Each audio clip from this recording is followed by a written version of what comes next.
അലൈഹി വസല്ലമ തങ്ങളുടെയും സഹാബത്തിന്റെ ഖുലഫാഉർ റാഷിദീനൊക്കെ ചര്യയാണ് ദർസ് എന്നുള്ളതാണ്. മറ്റൊന്നതിന്റെ അത് ഉലൂമു ശറഅ കൈമാറ്റം ചെയ്യപ്പെടാൻ പറ്റിയ സ്ഥലമാണ് എന്നുള്ളതാണ്. മാത്രമല്ല അല്ലാഹുവിന്റെ ഭവനങ്ങൾ ഇൽമു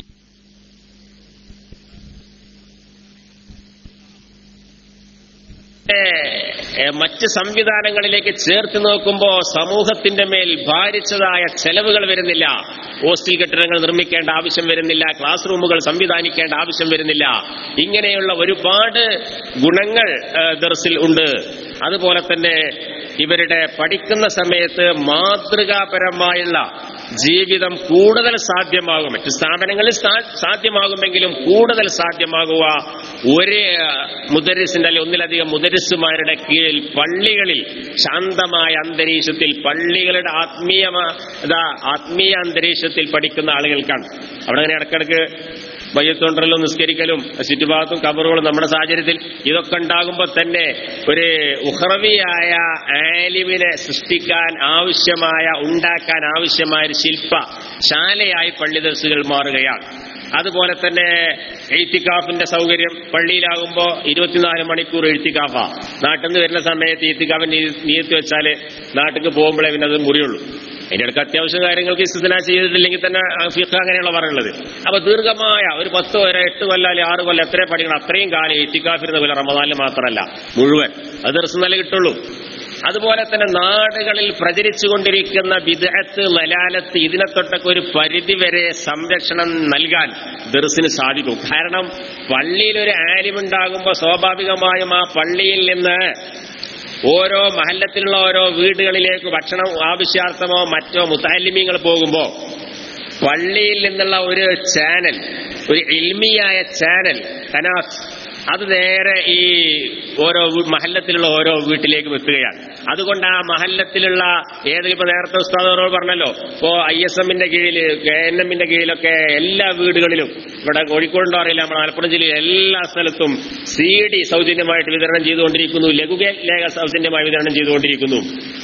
അപ്പൊ ഇങ്ങനെയുള്ള ലഘുലേഖയോ CD-യോ കാണുന്ന സമയത്ത് സ്വാഭാവികമായും സാധാരണക്കാർക്ക് സംശയം ഉണ്ടാവും. പക്ഷെ ആ സംശയം നമ്മൾ ഉണ്ടാക്കി കൊടുക്കുകയും ചെയ്യരുത്. നമ്മൾ നമ്മുടെ പൂർവികന്മാരുടെ പാതയിൽ നിന്ന് ഒരു നൂലിന്റെ ഒരു നുക്കത്ത പിന്മാറാൻ പാടില്ല. നമ്മൾ ശ്രദ്ധിക്കണം. പിന്നെ സാധാരണക്കാർ പറയലോ അങ്ങനെയൊക്കെയാണ് ഈ വഹാബി പ്രസ്ഥാനം ഇവിടെ ഉണ്ടാക്കേണ്ട ആവശ്യമില്ല, വരനെങ്ങനെ പറയൽ തുടങ്ങി എന്നൊക്കെ പറഞ്ഞൊരു അവസ്ഥ നമ്മളെ ഭാഗത്ത് ഉണ്ടാവരുന്നത് മാത്രം. അല്ലാഹു സുബ്ഹാനഹു വ തആല അങ്ങനെയുള്ള അവസ്ഥയിൽ നമ്മളെ കാത്തു രക്ഷിക്കുമാറാവട്ടെ. അപ്പൊ ഏതാവട്ടെ, അങ്ങനെ ഒരു സംശയിപ്പിക്കുന്ന ഒരു അവസ്ഥ ഒരു വീട്ടിൽ വന്നാൽ ഈ മുത്തഅല്ലിമ് ഭക്ഷണം കഴിക്കാൻ വരുമ്പോൾ അല്ലെങ്കിൽ ഉസ്താദിന്റെ അടുത്തേക്ക് പോണ സമയത്ത് സംശയ നിവാരണത്തിന് സാധിക്കുന്നുണ്ട്. അതൊരു പ്ലസ് പോയിന്റ് അല്ലേ? അതുപോലെ തന്നെ ഈ അഹ്ലു സുന്നത്തി വൽ ജമാഅത്തിന്റെ ഷിആറുകളൊക്കെ, അറിയപ്പെട്ടതായ ഷിആറുകൾ മഹല്ലത്തിൽ നിലനിൽക്കാൻ ഇവർ ആവശ്യമാണ്. അതുപോലെ തന്നെയാണ് ജമാഅത്ത് നിലനിർത്തുക. അതുപോലെ പള്ളി സംരക്ഷണം, അത് വലിയ സംഭവമല്ലേ? പള്ളി സംരക്ഷണം എന്നുള്ളത് വലിയ സംഭവമല്ലേ? 24 മണിക്കൂറും പള്ളിയിൽ ദർസുള്ള പള്ളി വാതിലടക്കേണ്ട ആവശ്യമുണ്ടോ? സദാസമയത്തോടെ പള്ളി സംരക്ഷിക്കാൻ ആളല്ലേ? ആർക്കെങ്കിലും ഏതെങ്കിലും ശത്രുക്കൾക്ക് പള്ളി കൈയേറ്റം ചെയ്യാൻ കഴിയോ? അതുപോലെ അതിന്റെ ഫളായിൽ വേറെ ഒരുപാടുണ്ട്, അങ്ങോട്ട് കിടക്കുന്നില്ല. നമ്മളതിന്റെ വിഷയം അതല്ല, പരിഷ്കരണമാണ്. പരിഷ്കരണം നടത്തുന്ന സമയത്ത് ഇസ്ലാഹ്, തജ്ദീദ്, ഇത് നടത്തുന്ന സമയത്ത് കുളിപ്പിച്ച് കുട്ടിണ്ടായില്ല നടന്മാർക്ക് അങ്ങനെ ആവാൻ പാടില്ല. നന്നാക്കുമ്പോ നമ്മൾ കാലത്തിനനുസരിച്ച് മാറ്റാൻ പറ്റുന്ന ചില കാര്യങ്ങളുണ്ട്, അത് മാറ്റണം. കാലത്തിനനുസരിച്ച് മാറ്റാൻ പാടില്ലാത്ത ചിലതുണ്ട്, അത് മാറ്റാനും പാടില്ല. ഇതായിരിക്കണം നമ്മുടെ പരിഷ്കരണത്തിന്റെ അടിത്തറ. നമ്മൾ കാലത്തിനനുസരിച്ച് മാറ്റേണ്ട കാര്യത്തെ മാറ്റണം. നമ്മളിപ്പോ പണ്ടൊക്കെ കാളവണ്ടിയിലെ പോയി നിന്നപ്പോ എനിക്കൊരു കാളവണ്ടിനെ ആയിക്കോട്ടെ, അങ്ങനെ നടക്കൂല. ഇപ്പൊ കാളവണ്ടിയും അല്ല. അപ്പൊ കാലത്ത് മാറ്റാൻ പറ്റുന്ന ചില കാര്യങ്ങൾ, അതുപോലെ സിലബസിൽ ചില വിഷയങ്ങളൊക്കെ മാറ്റേണ്ടി വരും. ഇവിടെ മഖ്ദൂമികളുടെ സിലബസ്, അതുപോലെ ഫഖ്രിയ സിലബസിലൊക്കെ പിൽക്കാലത്ത് മാറ്റം വന്നിട്ടുണ്ടല്ലോ. ഇപ്പോൾ തന്നെ നമ്മുടെ ഈ പ്രദേശത്ത് ബഹുമാനപ്പെട്ട ബഷീർ ഉസ്താദ് നവ്വറല്ലാഹു മർഖദഹു മഹാനവറുകളുടെ പരിഷ്കരണമാണ് ഇന്നീ സമന്വയ സ്ഥാപനങ്ങളൊക്കെ പിന്തുടരുന്നത്. ആദ്യമായിട്ട് കടമേരി റഹ്മാനി അറബിക് കോളേജിൽ പ്രിൻസിപ്പാളായ കാലത്ത് മൂപ്പരാണ് നടപ്പാക്കിയത്. ബഹുമാനപ്പെട്ട വാപ്പുസ്താദ് ഇപ്പോ മൂപ്പരുടെ വഫാത്തിന് ശേഷം വാപ്പുസ്താദാണല്ലോ ഇപ്പോൾ അവിടുത്തെ പ്രിൻസിപ്പാൾ.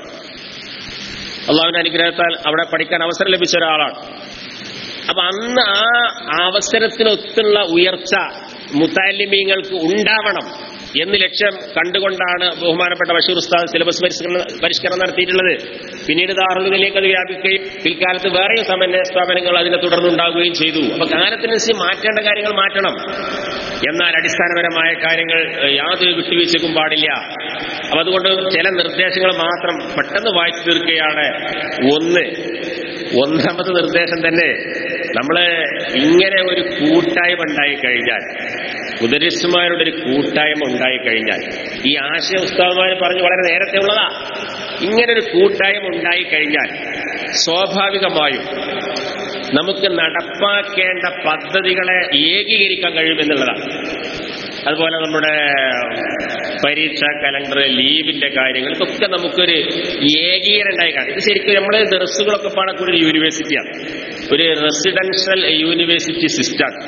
അപ്പൊ ഓരോ പള്ളികളും ഓരോ ജൂനിയർ, ഈ ഒരു വലിയ ഒരു യൂണിവേഴ്സിറ്റിയുടെ ജൂനിയർ കോളേജിന്റെ സ്ഥാനത്ത്, അല്ലെങ്കിൽ ഓഫ് ക്യാമ്പസിന്റെ ഒക്കെ സ്ഥാനത്ത് ഓരോ പള്ളിയും, അത് ചെറിയതുണ്ടാവാം വലുതുണ്ടാവാം. ഒരു പള്ളിയിൽ ഒരു കേവലം 3 വിദ്യാർത്ഥികളുള്ളൂ, അല്ലെങ്കിൽ ഒരു വിദ്യാർത്ഥിയുള്ളൂ, വലോ വാഹിദൻ, ഒരു വിദ്യാർത്ഥിയുള്ളൂ, അതും ദർസന്റെയാണ്. ഒരു പക്ഷെ ആ ഒരു വിദ്യാർത്ഥി കൊണ്ടായിരിക്കാം 100 വിദ്യാർത്ഥികളുടെ ദർസിനേക്കാൾ സമൂഹത്തിന് ഉപകാരം ലഭിക്കും. ഒരു പക്ഷെ ആ ഒരു വിദ്യാർത്ഥിയെ കൊണ്ടായിരിക്കാം. നിസ്സാരാക്കാൻ പാടില്ല, ആരും നമ്മൾ നിസ്സാരാക്കാൻ പാടില്ലല്ലോ, നമ്മുടെ അടിസ്ഥാനമല്ല, ആരും നിസ്സാരാക്കാൻ പാടില്ല എന്നുള്ളതാണ്. അപ്പോ ഒരു വിദ്യാർത്ഥി ഉള്ളതാണ്, ഒന്നിലധികം എത്രയും, അതൊക്കെ ഇതിന്റെ കീഴിൽ വരും. അപ്പൊ അങ്ങനെ ഈ ജംഇയ്യത്തുൽ മുദർരിസീൻ എന്ന് പറഞ്ഞൊരു യൂണിവേഴ്സിറ്റി പോലെ, ജാമിയ ഇസ്ലാമിയ എന്നൊക്കെ പറഞ്ഞ, അതിപ്പോ ഒരു കെട്ടിടമൊന്നുമില്ലല്ലോ. ജാമിയ ഇസ്ലാമിയ എന്ന് പറയുന്ന ഒരു മുബഹമായ ഒരു വസ്തുവാണല്ലോ.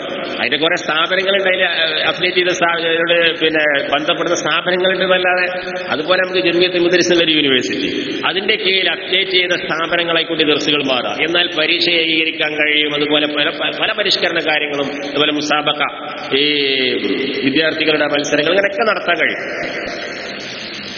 അതിന് ഒരു പക്ഷേ അതിന് പരീക്ഷാ ബോർഡ് ഉണ്ടാക്കേണ്ടി വരും. അതുപോലെ സിലബസ് ഒരു ഏകീകരണം വേണ്ടി വരും. ഏകീകരണം ദർസുകളിലുണ്ട്. നമ്മളെ സമസ്ത കേരള ജംഇയ്യത്തുൽ ഉലമയുടെ കീഴിലുള്ള ഒരു സിലബസ് ഉണ്ടല്ലോ, ബഹുമാനപ്പെട്ട ക്രിസ്ത്യാനിക നേതൃത്വത്തിൽ ഉണ്ടാക്കപ്പെട്ട ആ സിലബസ്. അതിൽ ഐച്ഛിക വിഷയങ്ങളുണ്ട്, മുതാല ചെയ്യേണ്ട അല്ല നിർബന്ധ വിഷയങ്ങളുണ്ട്. ആ സിലബസുകളെ കയ്യിലുണ്ടാവുമല്ലോ. അപ്പൊ ആ സിലബസുകൾ മുൻകാലത്ത്, നന്ന പണ്ടല്ല, ഈ അടുത്ത കാലത്ത് ബഹുമാനപ്പെട്ട മൗലാന ശാലിയത്ത് ഉസ്താദിന്റെ ശേഷമുള്ള പരിഷ്കരണം നടത്തപ്പെട്ട ഗ്രന്ഥങ്ങളൊക്കെ കയ്യിലുണ്ടാവും. അപ്പൊ നേരത്തെ ഉസ്താദ് അധ്യക്ഷ പ്രസംഗത്തിൽ പറഞ്ഞ ഇൽമുൽ ഹിസാബ്, ഇൽമുൽ മീഖാത്ത്, ഇൽമുൽ ഹൈഹത്ത്, ഇൽമുൽ ഹിക്മത്ത്, ഇങ്ങനെയുള്ള മഅഖൂലാത്തും കൂടി ഉൾക്കൊണ്ടതായ സിലബസാണ്. അത് തന്നെ മതി. അതിപ്പോ ഏറെക്കുറെ ദർസുകളൊക്കെ ഉണ്ട്. പിന്നെ മുതിർന്ന വിദ്യാർത്ഥികൾ ഇല്ലാത്ത ദർസിൽ ഇപ്പൊ മുദരിസിന് കഴിവില്ലാത്തതുകൊണ്ടല്ല, ആർക്കത് എടുത്തു കൊടുക്കാന്നുണ്ടെങ്കിൽ എടുത്തു കൊടുക്കൂല, അത്രേ ഉള്ളൂ. കഴിവില്ലാത്തതുകൊണ്ടല്ല, അതാണ് കാര്യം. ഉണ്ട് ചില ആളുകൾ ദർസിന് ആക്ഷേപം പറയാം, പണ്ടതൊക്കെ ഉണ്ട്, ഇപ്പൊ എപ്പോഴും എത്രയോ ദർസുകളുണ്ട്. ഈ പറഞ്ഞ വിഷയങ്ങളൊക്കെ എടുത്തു കൊടുക്കുന്ന എല്ലാ വിഷയങ്ങളും, മൈബദിയും കുലാസിയും അഫ്ലാഖും ഒക്കെ എടുത്തു കൊടുക്കുന്ന ദർസുകൾ ധാരാളം ഉണ്ടല്ലോ, ഇപ്പോഴുണ്ട്. മൊത്തത്തിൽ നമ്മൾ ആക്ഷേപിക്കാൻ പാടില്ല എന്ന് പറഞ്ഞിട്ട്, ഒരു പക്ഷേ അതിന് അർഹരായ മുതാലിമിനെ മുമ്പിൽ കിട്ടാതെ വെറുതെ ഇങ്ങനെ ഒരു കാര്യമില്ല. മഴക്കൂലാത്ത വിഷയത്തില് മറ്റേ ദീനിയായ വിഷയങ്ങൾ രൂപ ദീനിയാണെങ്കിൽ അത് പൊതിയുള്ള കൂലിയും കിട്ടും. ഇതിപ്പോ മഴക്കൂലായ വിഷയങ്ങൾ തിരിയാത്ത, അല്ലെങ്കിൽ പ്രായമാവാത്ത, അർഹരായാത്ത ആളുകൾ ഒരു കാര്യമില്ല വിചാരിച്ചിട്ട് ചില ദർസുകൾ ഓതി, അത്രേ ഉള്ളൂ. അപ്പൊ ഏതാവട്ടെ, ഈ ജംഇയ്യത്തുൽ മുദർരിസീൻ എല്ലാവരും അംഗമായിക്കൊണ്ട് പെട്ടെന്ന് 1-2 വർഷം കൊണ്ട് കഴിയില്ലെങ്കിലും ഭാവിയിൽ ഈ പറഞ്ഞ സമന്വയ സ്ഥാപനങ്ങളൊക്കെ ഇങ്ങനെ ഒന്നിച്ച ഒരു സുപ്രഭാതത്തിൽ ഉണ്ടായതല്ല. അങ്ങനെ പതുക്കെ ആലോചിച്ച് ഇങ്ങനെ ഖാരിജിൽ മൗജൂദായതാണ്. അതുപോലെ നമുക്കും ഈ പറഞ്ഞ ജംഇയ്യത്തുൽ മുദർരിസീൻ എന്നുള്ള ആ ഒരു വലിയ ഒരു ജാമിയ ഇസ്ലാമിയ ആയിക്കൊണ്ട് അതിന്റെ കീഴിൽ ദർസുകൾ, സമന്വയ സ്ഥാപനങ്ങൾ വേറുണ്ടായിക്കോട്ടെ, അത് അതിന്റെ പുരോഗതി അതിന്റെ ആളുകൾ ചെയ്യും. പക്ഷേ ദർസ് മുദരിസുമാരായ ആൾ എല്ലാവർക്കും ഇവിടെ പങ്കെടുക്കാൻ പറ്റുന്ന വേദിയാണ്. പ്രത്യേകിച്ച് പള്ളി ദർസിന്റെ വിഷയം എന്ന് പറയുന്നത്, പള്ളി ദർസിന്റെ ആളുകൾ ഒരുമിച്ച് കൂടിയിട്ട് ദർസുകൾ അതുപോലെ അങ്ങനെ അപ്ഡേറ്റ് ചെയ്തുകൊണ്ട് നടത്തുകയാണെങ്കിൽ അത് ഇന്നുള്ളതിനേക്കാൾ കൂടുതൽ മെച്ചമായ രൂപത്തിൽ കഴിയുമെന്നാണ് എന്റെ അഭിപ്രായം. അതുപോലെ ഇതിന് ഒരു മറ്റല്ല, ഒരു അറബിയ, കാരണം അറബി ഭാഷയ്ക്ക് പ്രാധാന്യം കൊടുക്കുന്നില്ല എന്നാണ് ദർസുകളെ സംബന്ധിച്ചുള്ള ആക്ഷേപം. അത് എന്താണ് അങ്ങനെ ആശയം വരുന്നതല്ല, ചിലപ്പോൾ ഏതെങ്കിലും ദർസുകൾ പ്രാധാന്യം കൊടുക്കാത്തതുകൊണ്ടായിരിക്കാം. കാരണം ഈ പറഞ്ഞ അറബി ഭാഷയ്ക്ക് പ്രാധാന്യം കൊടുക്കുന്നു എന്ന് പറയുന്ന സർവ്വ സ്ഥാപനങ്ങളുടെയും തലപ്പത്തിരിക്കുന്ന ആളുകൾ പള്ളി ദർസിന്റെ മൂലയിൽ നിന്ന് നൈപുണ്യം നേടിയ ആളുകളാണ്. പള്ളി ദർസിന്റെ മൂലയിൽ നിന്ന് നൈപുണ്യം നേടിയ ആളുകളാണ്. അതുകൊണ്ട് തന്നെ തീർച്ചയായും നമുക്ക് പറയാം, പഠിക്കേണ്ട രൂപത്തില് പള്ളി ദർസിൽ പഠിച്ചാൽ അറബിയിൽ എല്ലാ കഴിവുണ്ടാവും, എല്ലാ കഴിവുണ്ടാവും. നമ്മളെ കേരളീയ സാഹചര്യത്തിൽ കൂടുതൽ ഫിഖിന് പ്രാധാന്യം കൊടുത്തു. ഫഖീഹ് സമം മൗലവി എന്നുള്ളൊരു മാനയായി. അപ്പൊ കൂടുതൽ ഫിഖുമ കൂടി. അപ്പൊ ലുഗത്ത് മാറ്റി അത്രയേ ഉള്ളൂ. ഇനി ഏതെങ്കിലും ഒരു ദർസിൽ വെറും ലുഗത്തിലേക്ക് കൂടുതൽ ചായ വേണ്ടി ആയിക്കോട്ടെ, അങ്ങനെ. പക്ഷെ നമ്മളെ കേരളീയ സാഹചര്യത്തിലാണ് ഇത് മനസ്സിലാക്കേണ്ടത്. ആകെ ആശയം എന്താ? 5-8 കൊല്ലം ദർസ് പഠിച്ചോണ്ട് അറബിയിലും സംസാരിക്കാൻ അറിയില്ല. അറബിയിൽ സംസാരിക്കാൻ ദർസ് പഠിക്കണോ? ഞാൻ ഏലംകുളം ദർസ് എടുക്കുന്ന സമയത്ത് അവിടെ ഒരു പട്ടികജാതി പട്ടികവർഗത്തിൽപ്പെട്ട ഒരാൾ വിസ വായിക്കാൻ വേണ്ടി വന്നു. സെക്രട്ടറി കൊണ്ടുവന്നു. സുറ്റാക്ക പറഞ്ഞു, ഉസ്താദെ ഇയാൾക്ക് അയാള് പിന്നെ ഡിവൈഎഫിന്റെ ആള്, ഇയാൾക്ക് അറബി നിങ്ങൾ പറഞ്ഞു കൊടുത്താൽ മതി, സംസാരിക്കാൻ അറിയാം, വായിക്കാൻ അറിയില്ല. അപ്പൊ ഇയാള് ഒരു അറബിന്റെ കമ്പനിയിൽ ജോലി ചെയ്യാ. അപ്പൊ ഇയാൾക്ക് അറബി സ്ഫുടമായി സംസാരിക്കാൻ അറിയാം. സ്ഫുടമായല്ല, കൊളോക്കിയൽ ലാംഗ്വേജിൽ സംസാരിക്കാൻ അറിയാം. ബൗലയ്ക്ക് എന്നൊക്കെ പറഞ്ഞിട്ട് വിസയൊക്കെ പറഞ്ഞു അതൊക്കെ അറിയും. പക്ഷേ ഈ വിസയിൽ എഴുതിയതായ അറബി വായിക്കാൻ അറിയാം. അതൊരു പുതിയ മോഡൽ അറബിയാണ്, സാധാരണക്കാർക്ക് വായിക്കാൻ അറിയില്ല. അത് ഫത്തുറുക്കയിൽ കുറച്ച് വളച്ച് ചെയ്തത്, ഫത്തുറുക്കയല്ലേ കുറച്ച് വളഞ്ഞോട്ട് അറബികളെ.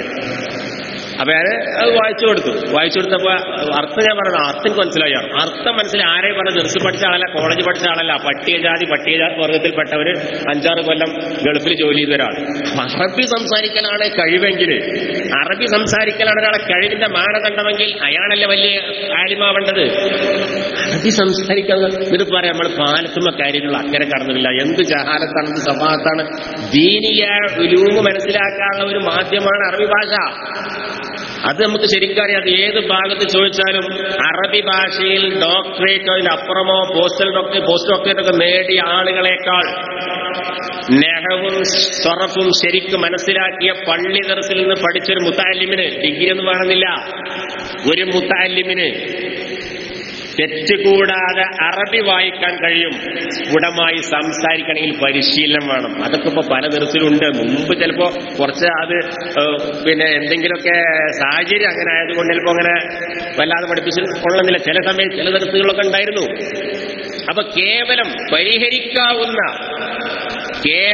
പരിഹരിക്കാവുന്ന പോരായ്മകളുടെ പേരിൽ ദർസിലെ പല ആളുകളും പുച്ഛിക്കാറുണ്ട്, നിസ്സാരമാക്കാറുണ്ട്. അപ്പൊ അത് ഒഴിവാക്കാൻ വേണ്ടിയിട്ട് അറബി ഭാഷയ്ക്ക് പ്രാധാന്യം നൽകുകയും മുദരിസുമാരോ അവിടുത്തെ മുതിർന്ന വിദ്യാർത്ഥികളൊക്കെ എഴുതുകയാണെങ്കിൽ അറബി മജല്ല ഇറക്കാൻ വലിയ പണിയൊന്നുമില്ല. ഒരു മാസാമാസം മജല്ല ഇറക്കാന്ന് പറഞ്ഞാൽ അതിനിത്ര കൂലിക്കണ്ട. ഇപ്പൊ എല്ലാ ദർസുകളും കമ്പ്യൂട്ടർ സൗകര്യം ഉണ്ടാവും, നെറ്റ് ഉണ്ടാവും. അപ്പൊ ഒരാളെ ലേഖനം അവിടെ TTP അറിയാത്തൊരു ദർസിൽ കുട്ടികൾക്ക് ഏറെക്കുറെ കുട്ടികൾക്ക് TTP അറിയും. അപ്പൊ എന്താവും, ഒരു ലേഖനം എഴുതുന്ന ആളുടെ എഴുതിയാണ് ഇമെയിലിൽ അയച്ചു കൊടുത്താൽ മതി. അന്ന് ലേഔട്ട് ചെയ്യാൻ ഒരു 10 മിനിറ്റ് ആവശ്യം വരുള്ളൂ. പിന്നെ പ്രസ്സിൽ കൊടുക്കേണ്ട പൈസയേ ഉള്ളൂ, അത്രേ വരുള്ളൂ. പക്ഷെ എന്തോ നിർഭാഗ്യവശാൽ നമ്മുടെ ഇടയിൽ അറബി ഭാഷയ്ക്ക് വലിയൊരു പ്രാധാന്യം കിട്ടിയില്ല. ഒരു അറബി ഒരു പുസ്തകം ഇറക്കി അവൻ കുടുങ്ങിയവരെ കെട്ടിക്കണ്ടു. ഒരു എഴുത്തുകാരനോട് പറഞ്ഞു, ഉസ്താദെ ഞാൻ ഒരു സ്ഥാപനത്തിലേക്ക് ഒരു 200 കോപ്പി കൊടുത്തയച്ചു, അതിന് ചെലവായ എണ്ണങ്ങൾ കേട്ടാൽ നെട്ടെന്ന് പറഞ്ഞു. വിരലിൽ എണ്ണാവുന്ന എണ്ണം മാത്രം ചെലവായത്. ഒരു പ്രധാനപ്പെട്ട ഒരു കാത്തിബ്, ഒരു അനുഗ്രഹീതനായ എഴുത്തുകാരൻ, ആ എഴുത്തുകാരൻ അറബിയിൽ കേരള ഇസ്ലാമിക ചരിത്രം മുസ്ലിമൂന ഫി കേരള എന്നുള്ള നല്ലൊരു പുസ്തകമാണ്. അത് യൂണിവേഴ്സിറ്റി തലത്തില് റെഫറൻസ് ആയിട്ട് ഉപയോഗിക്കുന്നുണ്ട്. പക്ഷെ നമ്മുടെ ഒരു സ്ഥാപനത്തിലേക്ക് കൊടുത്തയച്ചപ്പോ അതിനെ സ്വാഗതം ചെയ്തതിന്റെ രീതിയാണ്. അപ്പൊ നമ്മൾ പുസ്തകമൊക്കെ ഇറക്കിയിട്ട് കെട്ടിയ അറബിയിൽ ഞാനിപ്പോ ഒരു പുസ്തകത്തിൽ പോയി കുടുങ്ങിക്കിടക്കല്ല. അത് പിന്നെ വായനക്കാരില്ല, സൗജന്യം കൊടുത്താൽ വാങ്ങും, ആൾക്കാർ വാങ്ങൂല. സൗജന്യം കൊടുത്താൽ വാങ്ങും, പൈസ കൊടുത്ത് വാങ്ങാൻ തയ്യാറാണ്.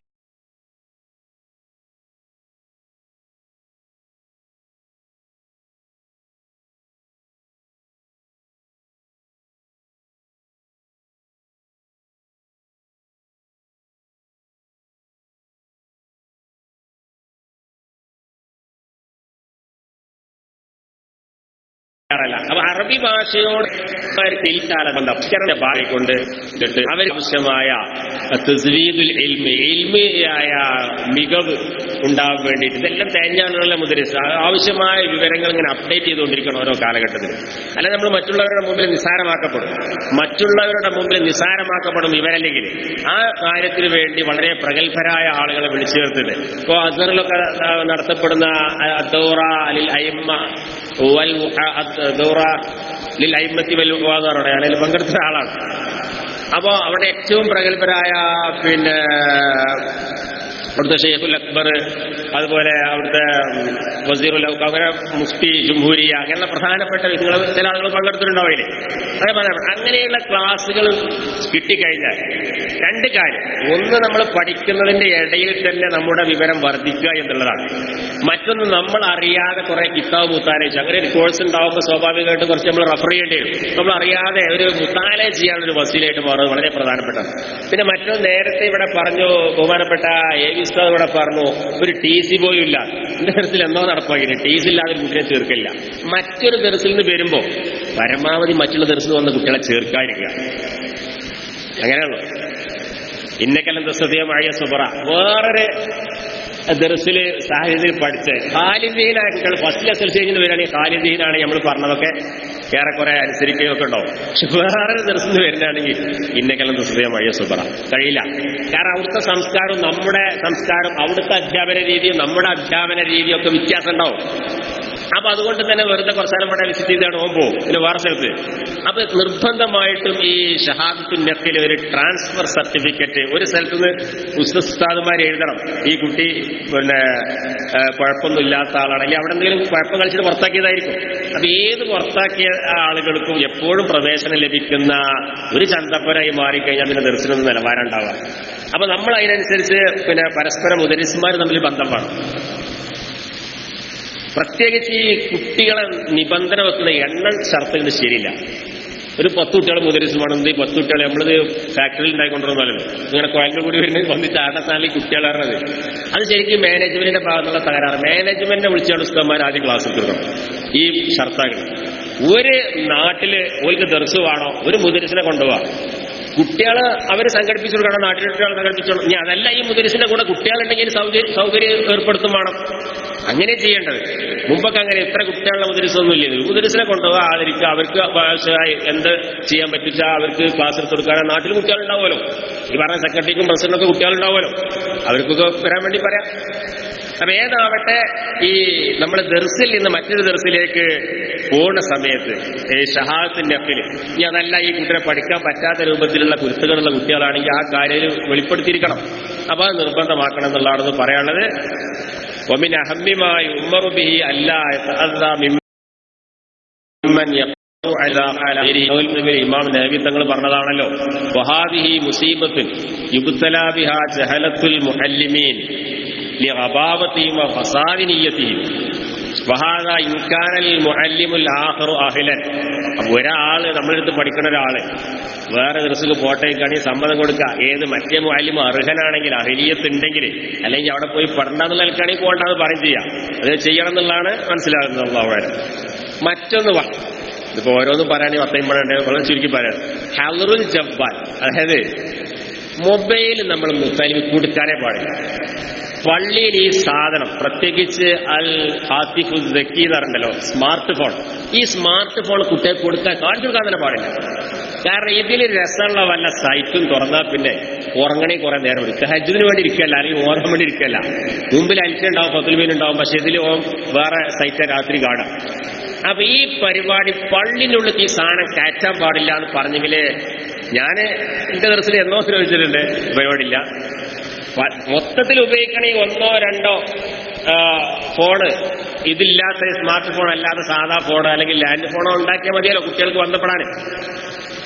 എന്നാൽ നമ്മൾ വളരെ തന്ത്രപൂർവ്വം പെരുമാറണം. കാരണം കുട്ടികളോട് ഇപ്പം നമ്മളൊരു സുഹൃത്ത് പറഞ്ഞു, കുട്ടിനെ പിടിച്ചാണ് എനിക്ക് ഫോൺ പിടിച്ചപ്പോൾ എനിക്ക് ഫോൺ വേണോ ദർസ് വേണോ ചോദിച്ചു. കുട്ടി പറഞ്ഞു എനിക്ക് ഫോൺ മതി, ഇറങ്ങിപ്പോയാണ്. കാലതാണ്. അപ്പൊ അതിനനുസരിച്ച് നേക്കോട് ചെയ്യാറല്ല, അങ്ങനത്തെ കുട്ടികളായിട്ട് ഉണ്ടാവില്ല. കാരണം കുട്ടികൾ ഫോണിനെ പ്രേമിക്കുന്ന ഒരു കാലമായതുകൊണ്ട് നമ്മള് തെർഹീബിന്റെ കാലാണ്. തെർഹീബിന്റെ കാലം കുറയാൻ പോയിക്കിട്. മഹല്ലുകളിലാണെങ്കിലൊക്കെ പേടിപ്പിച്ചിരുത്തുന്ന കാലം കഴിഞ്ഞിട്ട്, പേടിപ്പിച്ചിരുത്തുന്ന കാലം കഴിഞ്ഞു. പറ്റിക്കഴിഞ്ഞിട്ടൊന്നുമില്ല. എന്നാലും നമ്മൾ സാഹിത്യം അനുസരിച്ച് ആ കുട്ടികളെ നല്ല നിലക്ക് വളർത്തിക്കൊണ്ടുവരണമെങ്കിൽ നല്ലതൊക്കെ പറഞ്ഞു കൊടുത്തുകാണ്, ഉപദേശിക്കാണ്ട് ഈ ഫോൺ പതുക്കണം വാങ്ങിയേക്കാം. ആദ്യമായിട്ട് നിങ്ങൾ നാട്ടിൽ നിന്ന് വരുമ്പോൾ ഉസ്താദിനെ ഏൽപ്പിച്ചാൽ മതി, പിന്നെ പോകുമ്പോൾ കൊണ്ടുവന്നൊക്കെ പറയാം. പിന്നീട് നിരുത്സാഹപ്പെടുത്തി അവസാനം, കാരണം ഇത് നിരുത്സാഹപ്പെടുത്താൻ പറ്റുന്ന ഭൗതിക വിദ്യാഭ്യാസം നേടിയ ഒരുപാട് ആളുകളുണ്ട്. അവരെ കൊണ്ടുവന്ന് ക്ലാസ് എടുപ്പിച്ചാൽ മതി. ഞാനിപ്പോൾ അങ്ങനെ ചെയ്യാറുണ്ട്. എല്ലാം നമ്മൾ പറഞ്ഞാൽ അത് ചിലപ്പോൾ കുട്ടികൾക്ക് ഉൾക്കൊള്ളൂല. ഓരോ വിഷയവും അതാതിന്റെ ആളുകളിൽ നിന്ന് കേട്ടാണ് മാസത്തെ ക്ലാസ് സംഘടിപ്പിച്ചാൽ മതി. ഒരു ദിവസത്തിൽ കഴിയില്ലെങ്കിൽ പല ദിവസങ്ങൾ കൂട്ടിയിട്ട് മാസത്തിൽ ക്ലാസ് സംഘടിപ്പിച്ചാൽ മതി. അങ്ങനത്തെ ആളുകൾ. അപ്പൊ അവരുടെ വാക്ക് കേൾക്കുമ്പോൾ കുട്ടികൾക്ക് തലയിൽ കയറും. ഇവിടെ പുസ്തകത്തിനായിട്ടുള്ളതിനല്ലേ ഉപദേശിക്കുക, അങ്ങനെ വിചാരിക്കുള്ളൂ. അപ്പൊ ഇതിന്റെ ഈ അപകടം കഴിഞ്ഞ മാസാന്ത ക്ലാസ്സിൽ ബഹുമാനപ്പെട്ട മെനൂട്ട് ഉസ്താദ് ജാമ്യയിലെ ഉസ്താദ് വന്നാണ്ട് ഫസ്റ്റ് പറഞ്ഞതാ, നിങ്ങൾക്ക് ഇൽമു വേണോ മൊബൈൽ ഉപയോഗിക്കാം. പുസ്തകത്തിന്റെ പറഞ്ഞു ഇവിടെ മമ്മി വേണം, മൊബൈൽ ഉപയോഗിക്കരുതാണ്. അത് ശൂല ഇൽമു കൊണ്ട് ശൂലാവലത്തോട് തടയുന്ന ആധുനിക യുഗത്തിലുള്ള വലിയൊരു ശൈത്താനാണ്. അതുകൊണ്ട് കുട്ടികളെങ്കിൽ ആരും മൊബൈൽ ഉപയോഗിക്കരുതാണ്, ഇവിടുന്ന് ഉപയോഗിക്കരുത്, വീട്ടിൽ ഉപയോഗിക്കരുത് പറയുന്നത്. അപ്പൊ നമുക്ക് പറയാനുള്ളത് അവയെല്ലാം ഒരു ദിവസം ഉണ്ടാവുന്നത് വളരെ സങ്കടമായ കാഴ്ചകൾ. ചില ദിവസത്തിലൊക്കെ ചെന്ന സമയത്ത് കുട്ടികളെ മുമ്പിൽ നിസ്കരിക്കാൻ നിൽക്കുമ്പോൾ മുമ്പിൽ ഫോൺ വെച്ചേക്കാം. അപ്പൊ ഞങ്ങളുടെ മുദരീസിന്റെ മുമ്പ് നോക്കി, ഇമാമത്തിക്കടെ മുദരീസിന്റെ മുമ്പിൽ ഫോൺ നിൽക്കുന്നില്ല. കുട്ടികളെ മുമ്പിലൊക്കെ 6 7 കുട്ടികളുടെ 6 കുട്ടികളെ മുമ്പിൽ ഫോണ്. അത് സ്കൂൾ പോണ കുട്ടികൾ. എന്തിനായി കുട്ടികൾക്ക് ഫോൺ? അത് സുജൂദിൽ വെക്കേണ്ട ആവശ്യമുണ്ടോ? അതാ നാട്ടുകാരെ ആ ദർശനെ പറ്റി എന്താ മനസ്സിലാക്കുക? നമ്മൾ ഈ നാട്ടുകാരെ, ഞാൻ തുടക്കത്തിൽ പറയും, ഗ്രഹ സപ്പോർട്ട്, ജനങ്ങളുടെ സപ്പോർട്ടില്ലാതെ തീർച്ചയാക്കാൻ കഴിയില്ല. ആവശ്യം ഞാൻ എന്നെ മത്സരിക്ക് പറയല്ല.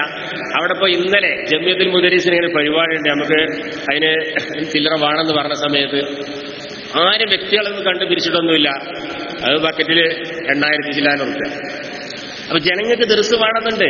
പക്ഷെ ആ ദർസ് എങ്ങനെ ദർസായിരിക്കണം? ഇവിടെ ദർസ് നടക്കുന്നുണ്ട്, ജനങ്ങൾക്ക് ബോധ്യപ്പെടണം. ജനങ്ങൾക്ക് ബോധ്യപ്പെടണം. ഈ കുട്ടികൾ അവര് സഹായിക്കപ്പെടാൻ അർഹരാണ് എന്ന് ജനങ്ങൾക്ക് ബോധ്യമാവണം. നമ്മൾ പ്രവർത്തിച്ച് കാണിച്ചെടുക്കണം. നമ്മൾ കുറെ പ്രസംഗിച്ചിട്ട് എഴുതിയിട്ട് കാര്യമില്ല. അത് നമ്മളെ സിഫാത്ത് തമ്മിൽ മുത്തസിഫായിരിക്കണം. നമ്മളെ കുട്ടികൾ മുത്തസിഫായിരിക്കണം. അല്ലാഹു സുബ്ഹാനഹു വ തആല നമുക്ക് അങ്ങനെ തൗഫീഖ് നൽകുമാറാവട്ടെ.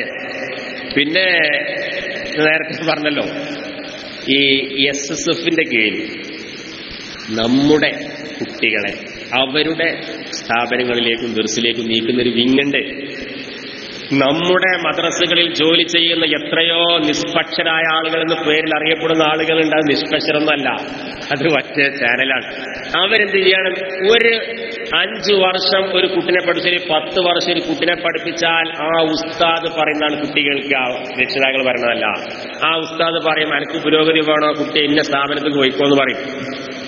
അങ്ങനെ പറയണ്ട, അയാൾ നിഷ്പക്ഷമാണ്, അതിൽ സംഘടന ഒന്നും ഇല്ല എന്നൊക്കെ പറയാം. പക്ഷെ ആ കുട്ടി പുറത്തിറങ്ങി വരുമ്പോൾ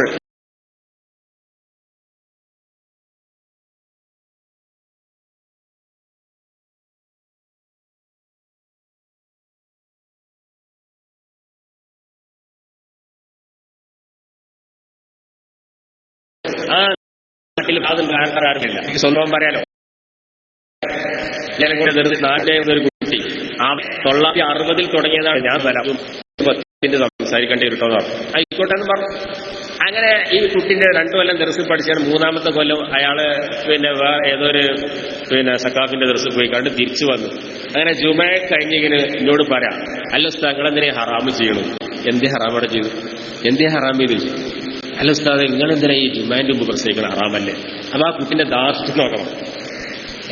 നിങ്ങളെന്തിനാ ഹറാമ് ഇതല്ലേ കുട്ടി ചോദിക്കേണ്ടത്? അല്ല ഉസ്താദെ ജുമാന്റെ മുമ്പ് സംസാരിക്കാൻ പറ്റുമോ? അങ്ങനെ ചോദിക്കാൻ പിന്നെ തിരക്കണില്ല. നിങ്ങളെന്തിനാ ഹറാമിയോട് ചോദിക്കാൻ മാത്രം ആ കുട്ടി കേവലം ഒരാഴ്ച ദർസിൽ പഠിച്ചപ്പോൾ ആയത്? ആ കുട്ടി എന്തുകൊണ്ടാണ്? ആ കുട്ടി തെരഞ്ഞെടുത്ത, ആ കുട്ടിയെ രക്ഷിതാക്കൾ തെരഞ്ഞെടുത്തതായ ആ ഇൽമിന്റെ സോഴ്സ് ശരിയായിട്ടില്ല. ഇൽമ് കിട്ടുന്ന സ്ഥലം ശരിയാവണ്ടേ? ഇൽമ ആരെങ്കിലും സ്വീകരിക്കാൻ പറ്റുമോ? ഇൽമ ആരും സ്വീകരിക്കേണ്ടത്?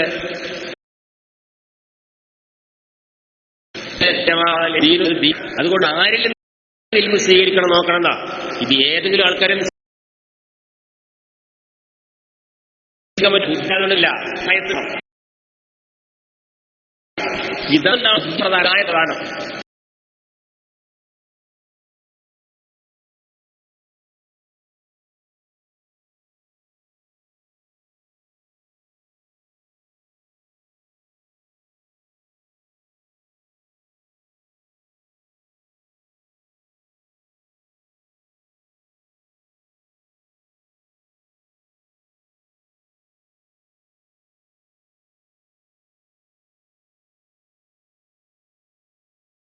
ഹിദായത്തുള്ള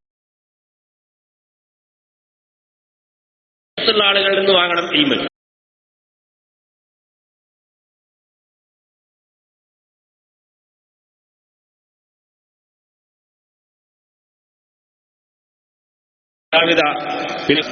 നമ്മുടെ മഹല്ല് ഓരോ അതുപോലെ ദർസിന്റെ അസാണ് അതിൽ പിന്നില്ലല്ലോ. അതുപോലെ ക്യാൻറ്റീൻ ഊണായി കൊടുത്തൽ യോജിക്കുന്നു. ഒരു കുട്ടി പല നേരം ഒരു കുട്ടി പറയണ ഇമ്മ കുട്ടി പിന്നും വരുന്നുണ്ട്, എങ്ങനെ ഉണ്ടാവും? അപ്പൊ പിന്നും പേര് ചാടിച്ചാനല്ല കഞ്ഞി കുടിച്ചാനാണ്. അപ്പൊ ഈ രൂപത്തില് നിർത്തണം, എപ്പോഴും നിർത്തണം, സമയം ശ്രദ്ധിച്ചിട്ടില്ല. ആയിക്കോട്ടെ. അപ്പോ ആ പറഞ്ഞ രൂപത്തില് എല്ലാ നേരം ഭക്ഷണത്തിന് പോകണം, അതിന് നടക്കാൻ ഒഴിവുണ്ടാവുള്ളൂ. അപ്പൊ കുറച്ച് സമയം ക്യാൻറ്റീനിൽ ഏർപ്പെടും. പ്രത്യേകിച്ച് പകരം ക്യാൻറ്റീൻ ആക്കാൻ പറ്റും. പിന്നെ രാത്രി ഒരു നേരം വീട്ടിലാക്കില്ലേ വീടുമായിട്ടുള്ള ബർക്കത്തുണ്ടാവില്ല. നമ്മള് ദർസില് കുത്തുബുഖാനയും ലൈബ്രറിയും ഒക്കെ നിർബന്ധമാണ്. തെജ്വീദ് ഇല്ലാത്ത പ്രശ്നം എല്ലായിടത്തും ഉണ്ട്. വളരെ പ്രധാനപ്പെട്ട ഒരു വിഷയമാണ്, അത് പറയാൻ സമയമില്ലാത്തതുകൊണ്ട് പറയുന്നില്ല. അത് നിർബന്ധമായിട്ടും എല്ലാ ദർസുകളും തെജ്വീദിന്റെ ക്ലാസ് ആഴ്ചയിലൊരിക്കലും എടുക്കണം. അതായത് ചില സൂറത്തുകൾ കാണാൻ പഠിപ്പിക്കേണ്ട വിഷയത്തിൽ അങ്ങനെ കാണാൻ പഠിപ്പിക്കും വേണം. അതുപോലെ തന്നെ മദ്രസിൽ പഠിപ്പിക്കാൻ വേണ്ടി പറഞ്ഞയക്കാൻ പാടില്ല. സ്കൂളിൽ പഠിക്കാൻ വേണ്ടി പറഞ്ഞയക്കാൻ പറ്റാത്ത രൂപത്തിലുള്ള ദർസ പറഞ്ഞയച്ചെങ്കിലേ കുട്ടികളെ കിട്ടുള്ളൂ, എങ്കിൽ തിരക്കിടില്ല. അങ്ങനെ അല്ലെങ്കിൽ സ്കൂളില്ലാത്ത ദർസ അപ്പോഴേ ദർസാവുള്ളൂ. അത് ഒരു മുദരിസ് ഒരു സ്ഥലത്ത് 3 അല്ലെങ്കിൽ ചുരുങ്ങിയ ദർസ് നടത്തണം. അല്ല ഞാൻ ഈ പറഞ്ഞത് ഈ ഗുണങ്ങളൊന്നും കിട്ടൂല. ബാക്കിയുള്ള കാര്യങ്ങളൊക്കെ കുറെ ഉണ്ട്. സമയം നിർത്താൻ വേണ്ടി ആവശ്യപ്പെട്ടോട് നിർത്താണ്. പറഞ്ഞതിൽ എന്തെങ്കിലും അധികമായി പോയിട്ടുണ്ടെങ്കിൽ ക്ഷമിക്കണമെന്നും നിങ്ങളെല്ലാം എനിക്ക് വേണ്ടി ദുആ ചെയ്യണമെന്നും ആവശ്യപ്പെടുകയാണ്.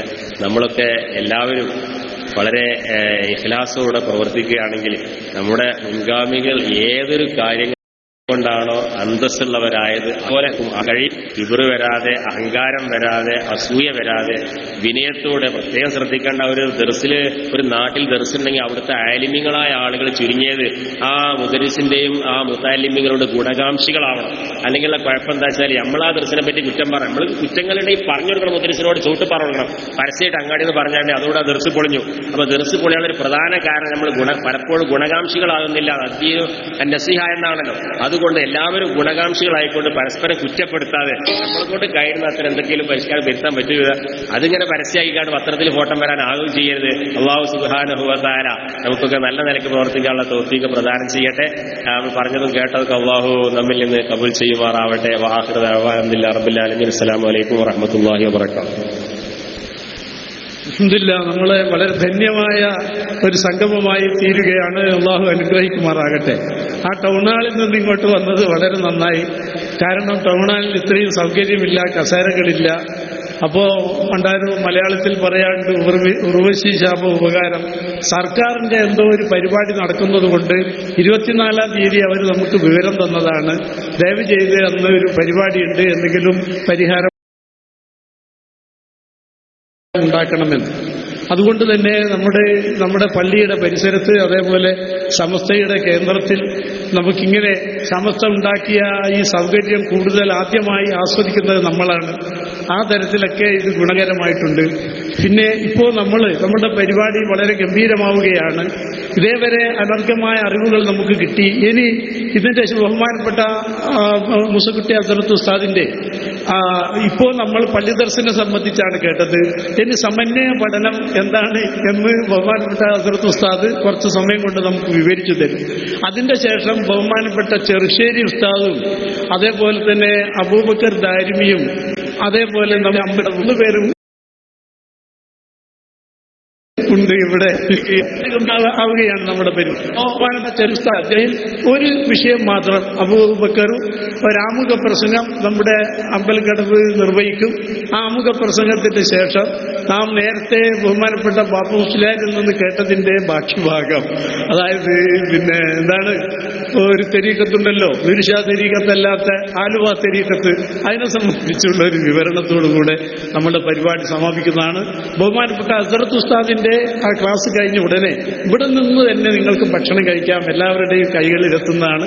ഭക്ഷണം കഴിച്ച ഉടനെ പള്ളിയിൽ നിന്ന് നിസ്കരിച്ച് 2 മണിക്ക് 2:30 മണിക്ക് നമ്മളുടെ 2ാമത്തെ സെഷൻ തുടങ്ങി വളരെ പെട്ടെന്ന് നമുക്ക് അവസാനിപ്പിക്കുകയും ചെയ്യാം. അല്ലാഹു തആല അനുഗ്രഹിക്കുമാറാകട്ടെ. മഹാനായ ഹസ്രത്ത് ഉസ്താദ് വിദ്യാഭ്യാസം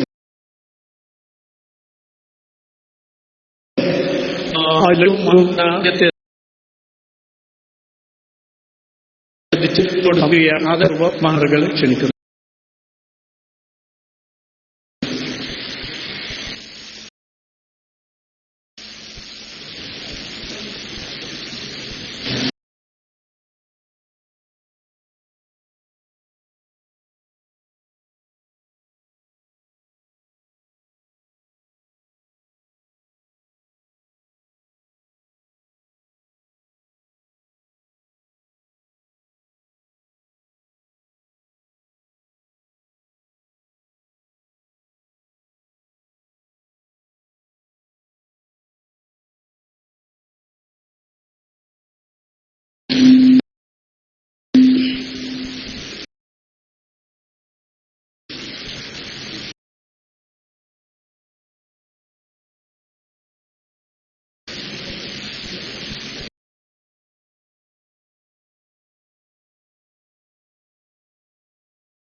അൽഹംദുലില്ലാഹി വസ്സലാമു അലാ റസൂലില്ലാഹി യാ അയ്യുഹാ സുഹാ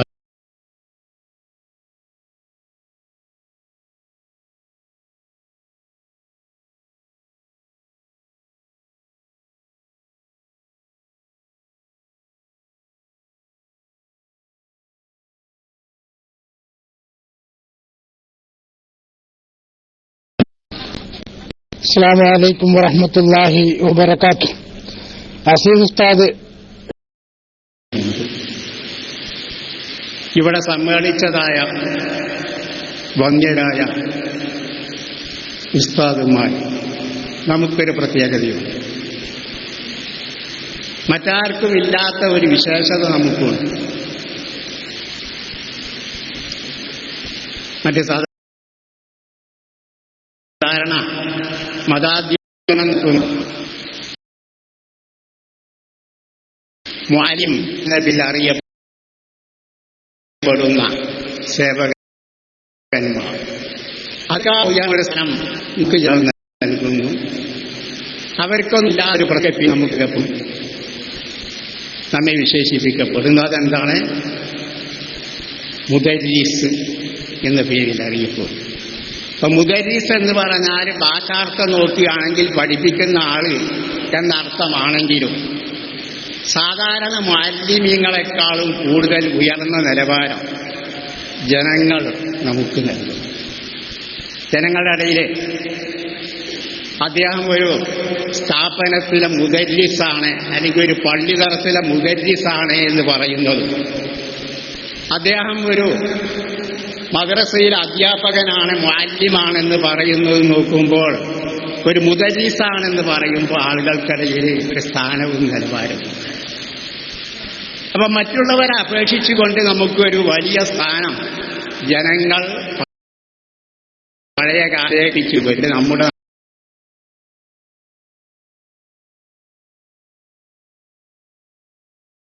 നാടുകളിലെ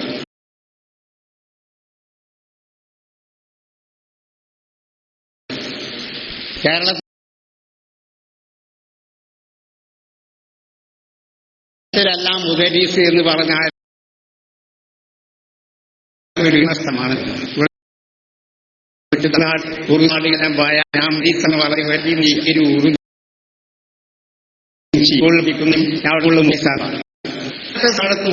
പേര് ഒരു വലിയ. അപ്പോൾ സമന്വ്യത്യാസത്തിലെ എന്ത് എന്നതിൽ ഈ മുദരിമായി അറിയപ്പോൾ മുദരിച്ചു എന്നതിൽ ഇപ്പോൾ നാം ഇവിടെ ശ്രമിച്ച മുദരീസ് നമ്മുടെ ലക്ഷ്യം.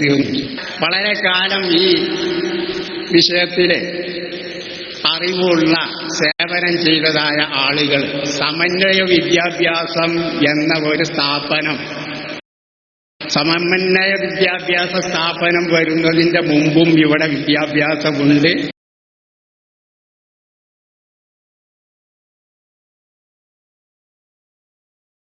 ഇവിടെ ചെറുപ്പക്കാരെല്ലാവരും നേരെ കാലെടുത്ത് വെക്കുന്നു, ഒരുപക്ഷെ സമന്വയ വിദ്യാഭ്യാസത്തിന്റെ സ്ഥാപനത്തിലേക്കായി.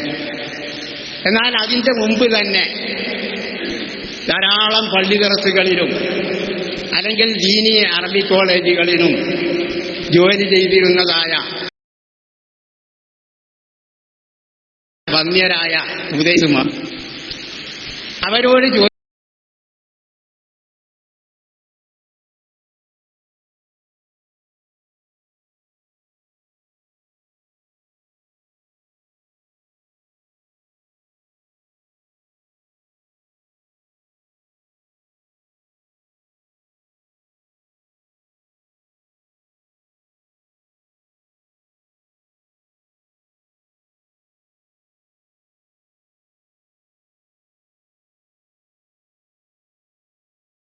ചോദിക്കാനുള്ള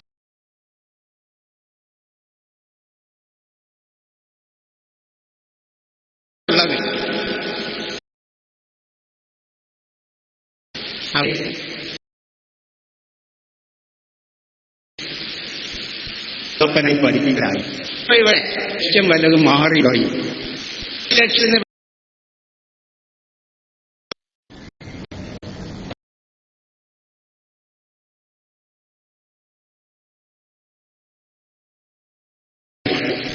മാറ്റി വന്നില്ലെങ്കിൽ ലക്ഷ്യത്തിനുണ്ടി പടസ് ജാമനായിരുന്നു ഏനെന്തൻ മുഴുകി മുക്കിയെടുക്കുന്നതില്ല.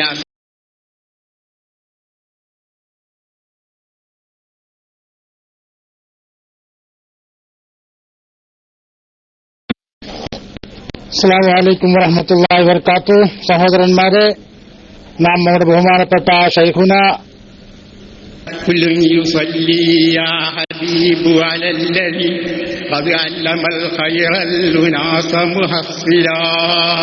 എന്ന് മഹാനായ സയ്യിദുദ്ദീൻ മഖ്ദൂം ശൈഖ് മശായിഖിന സയ്യിദുദ്ദീൻ മഖ്ദൂം റളിയല്ലാഹു അൻഹു അവർ പഠിപ്പിച്ചല്ല. അപ്പൊ നമ്മുടെ സ്ഥാനം ഏറ്റവും ഉയർന്ന സ്ഥാനമാണ്. അല്ലാഹു തആല നമുക്ക് വേണ്ടി റഹ്മത്ത് ചെയ്യും. ആകാശവാസികളായ ഭൂവാസികളായ ലോകത്തിലുള്ളതായ എല്ലാം നമുക്ക് വേണ്ടി പ്രാർത്ഥിച്ചുകൊണ്ടിരിക്കുന്ന ഒരു ഉയർന്ന പദവിയിലുള്ളവരാണ്.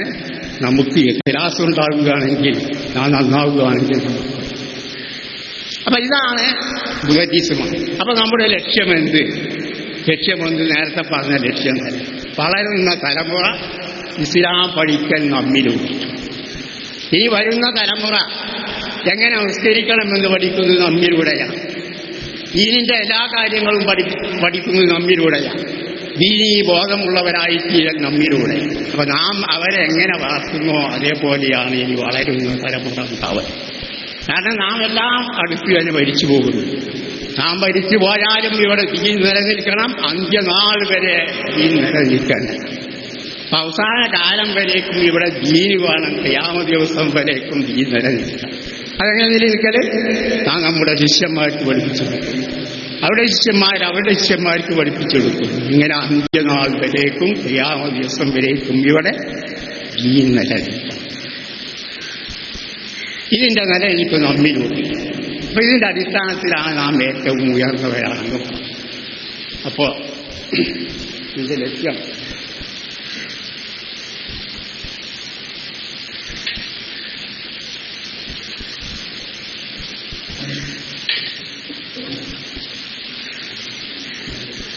സമന്വയ വിദ്യാഭ്യാസം ആയതുകൊണ്ട് ലക്ഷ്യം മാറുന്നില്ല എന്ന് ചുറ്റി പറഞ്ഞാൽ, പഴയ കാലത്ത്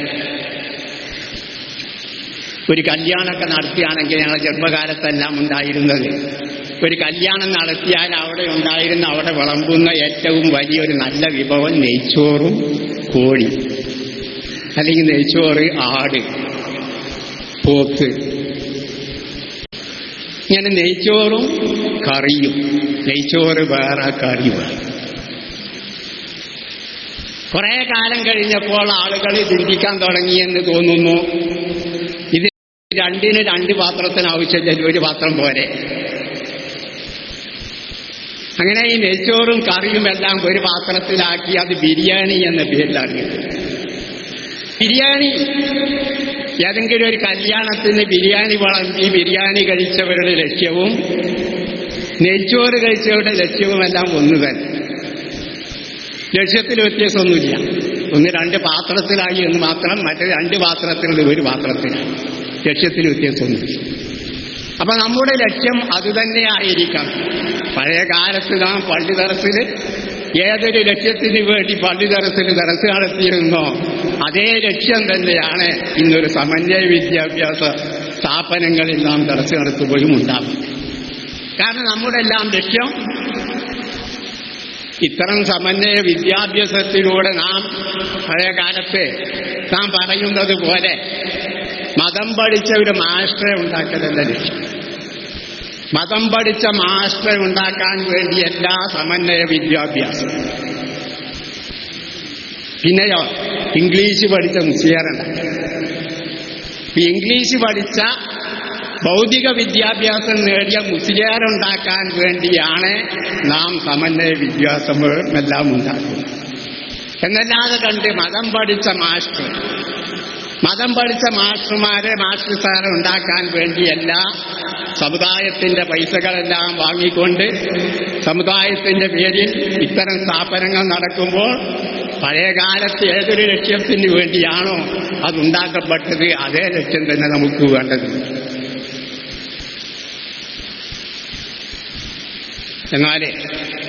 എന്നാൽ പിന്നെ എന്തിനാണ് ഇത് പഴയത്? നേരത്തെ പറഞ്ഞ പള്ളി ദർശന്റെ മഹത്വങ്ങളെല്ലാം കഴിഞ്ഞ ക്ലാസ്സിൽ നിങ്ങൾ പഠിച്ചല്ലോ. എന്നാ പിന്നെ പള്ളി ദർസ് തന്നെ പോരെ, ഇതെന്തിന്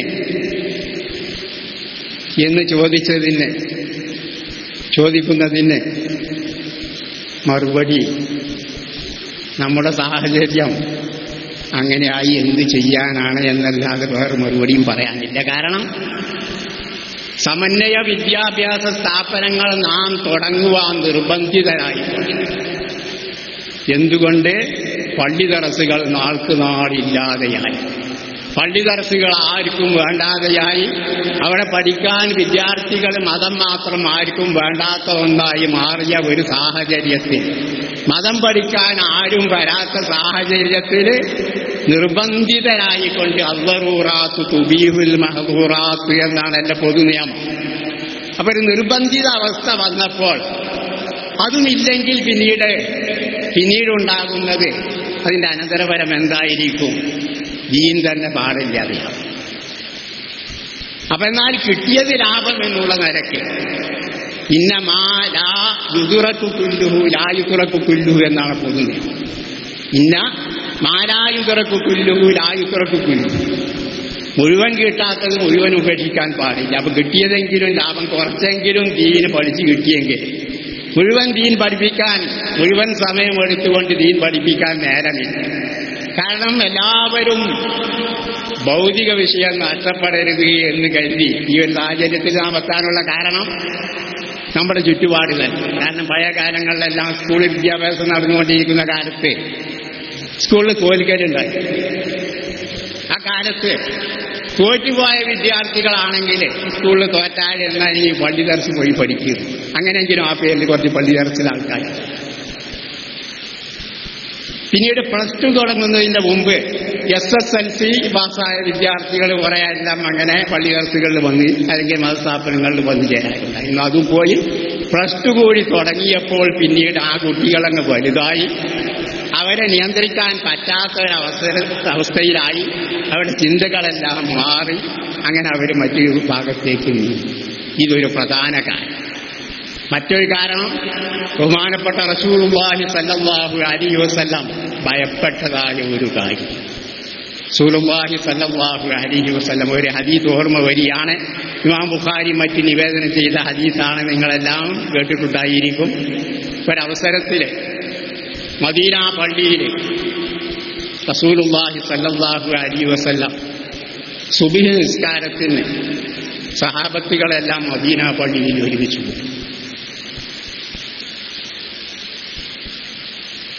സുബ്ഹ് നിസ്കാരാനന്തരം സാധാരണ നിസ്കാരം കഴിഞ്ഞ് പോവാറുള്ള ആളുകളൊന്നും പോകുന്നില്ല, അവിടെ തന്നെ ചുറ്റിപ്പറ്റി നിൽക്കുക. റസൂലുള്ളാഹിന്റെ അടുത്ത് ചുറ്റിപ്പറ്റിക്കൊണ്ട് നിൽക്കുക, റസൂലുള്ളാഹിനെ കാണിച്ച് മുഖം കാണിച്ചുകൊണ്ട് നിൽക്കുക. അപ്പൊ റസൂലുള്ളാഹി സ്വല്ലല്ലാഹു അലൈഹി വസല്ലമ ചിരിച്ചുകൊണ്ട് ചോദിച്ചു, നിങ്ങൾ അബൂ ഉബൈദ ബിൻ ജറാഹ് റളിയല്ലാഹു അൻഹു ബഹ്റൈനിൽ നിന്ന് ചില മുതലുകളുമായി വന്ന വിവരം നിങ്ങൾ കേട്ടിട്ടുണ്ടായി, അതുകൊണ്ടാണോ നിങ്ങൾ പോവാത്തത് എന്ന് ചോദിച്ചപ്പോൾ അതേ.